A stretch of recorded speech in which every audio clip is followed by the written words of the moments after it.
अस्सलाम वालेकुम नाज़रीन।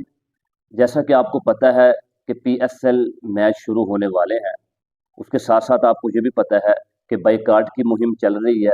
तमाम गयूर मुसलमान अपने मजलूम मुसलमान भाइयों से इजहार यकजहती कर रहे हैं और बाइकाट कर रहे हैं, बाइकाट मुहिम में हिस्सा ले रहे हैं।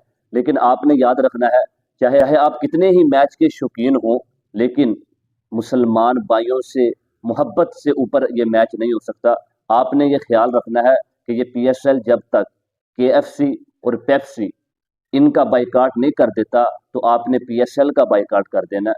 आपने कोई मैच नहीं देखना है, कोई मोबाइल में नहीं देखना है, टिकट लेके स्टेडियम में नहीं जाना है। आपने बिल्कुल भी पीएसएल को सपोर्ट नहीं करनी है, बल्कि इसके खिलाफ एहतजाज रिकॉर्ड करवाएं कि ये जो पीएसएल है, ये पाकिस्तान क्रिकेट बोर्ड जो है, वो इनकी केएफसी और ये जो दूसरा पेप्सी है, इनकी स्पॉन्सरशिप वगैरह जो भी होता है, इसको ख़त्म करे और इनसे बाइकाट करे।